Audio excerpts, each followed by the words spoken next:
Anong mensahe ang kailangang marinig ng mga Aries mula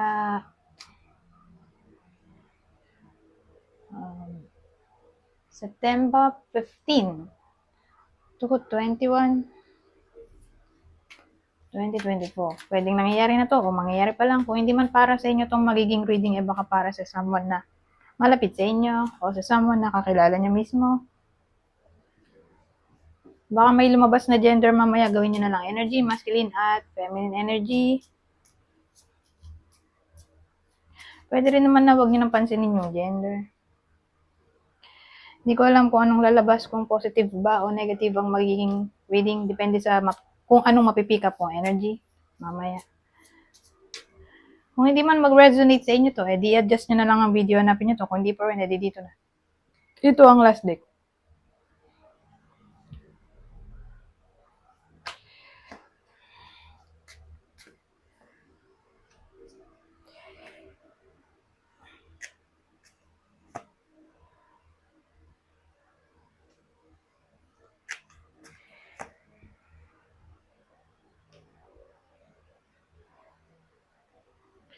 Well, ganito eh.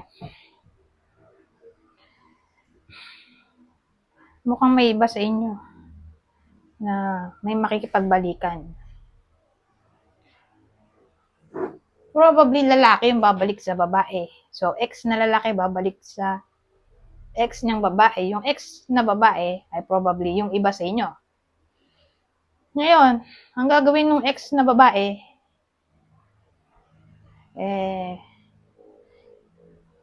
i-reject niya yung proposal. So, ganun. May magpaparamdam, obviously. Whether mag-message, magko-call, o magko-confess mismo na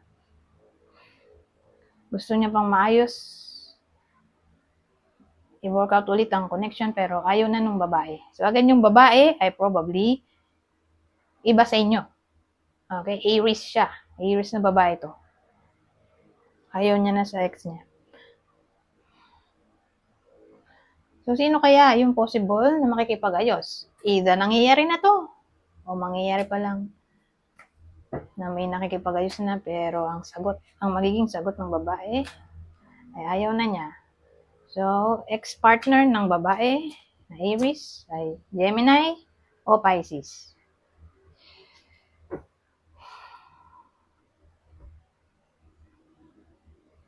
So, magdagdag tayo. Ano pang ibang mensahe ang pwedeng mangyari dito sa September 15 to 2021 para sa mga Aries.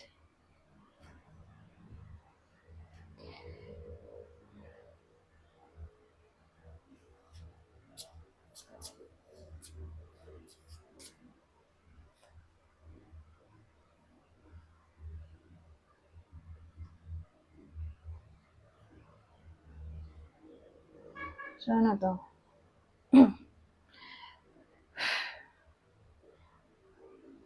Mukhang malaki ang chance na magbubunga ang effort ng iba sa inyo. So, whether nangyayari na to, na may pinaghihirapan na, may ginagawa na,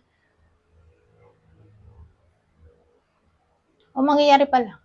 Kasi may hard work tayo dito na card eh. Ito.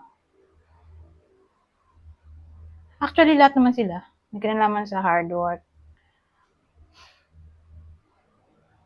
Na para bang mare-rewardan yung effort. Ganon.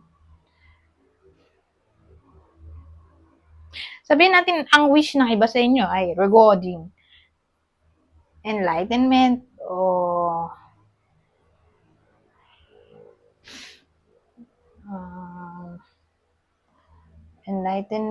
balance sa pagitan ng lahat-lahat sa buhay niya. Balance sa career o personal life.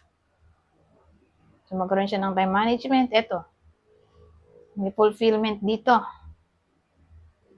May wish na magkakatotoo. Pero yun nga, doon lang siya papasok sa enlightenment, balance, o law.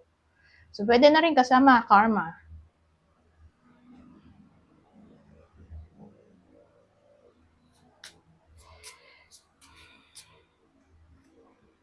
Oh, dalawa na pala to.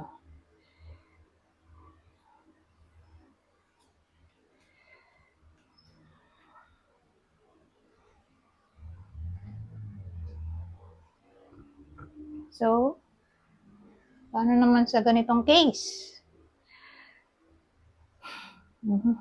Well, may iba sa inyo na maaring mag-explore. At ang i-explore niya ay tungkol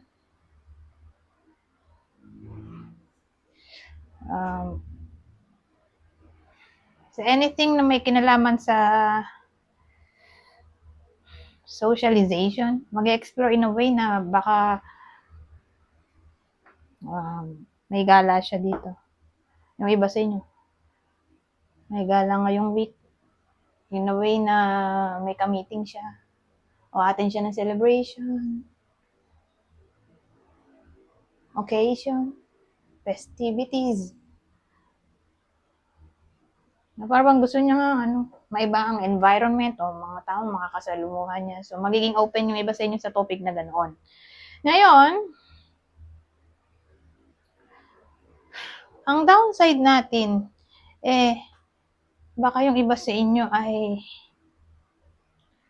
all of a sudden maging insecure. Yun yung downside, ha? Na para bang tinoxic niya yung sarili niya.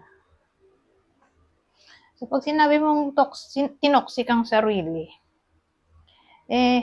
wala namang problema eh. Siya lang naghahanap ng problema. So, pinagselosan na kung sino-sino.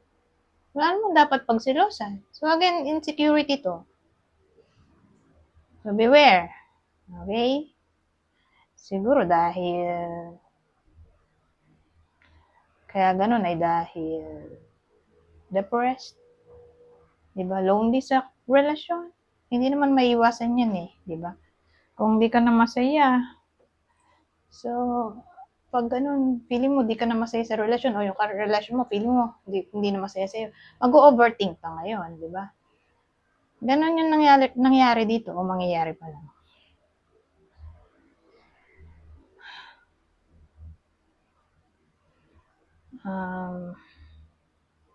Pero sabihin natin na yung iba sa inyo ay may financial issues.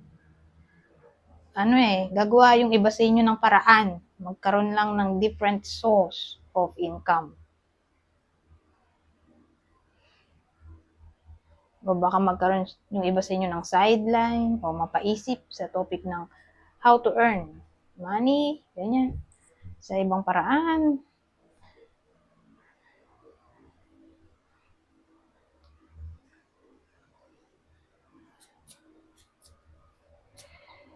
So, dagdagan pa natin. Mahaba pa kasi ang oras. So, sa case naman na to, may someone na para bang nagmumuni-muni.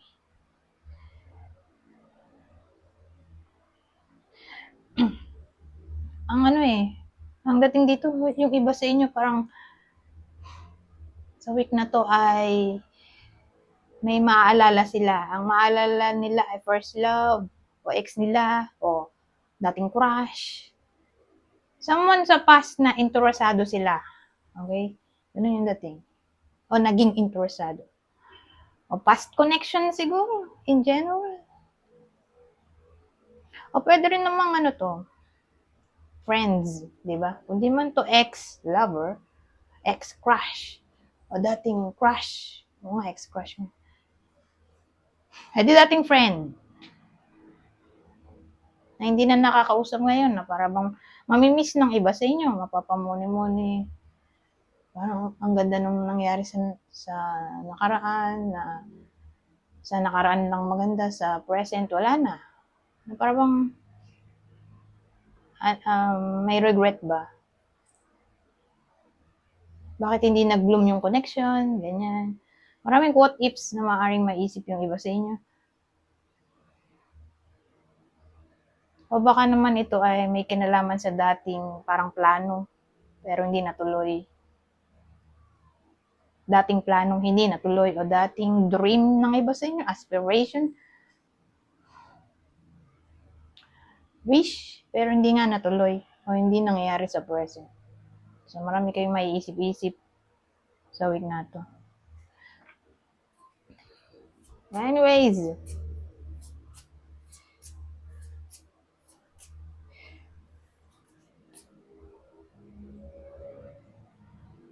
kung di man kayo to at alam nyo sa sarili nyo, wala naman kayong namimiss na someone from the past. Whether friend yan, o karelasyon, o crush.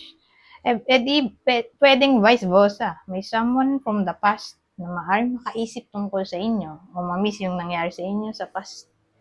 Ganyan. Anyways, basahin ko na lang to. Kukuha lang ko ng 2. Madali naman itong intindihin.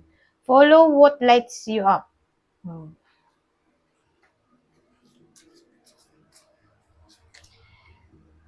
Only in the darkness can we see the stars.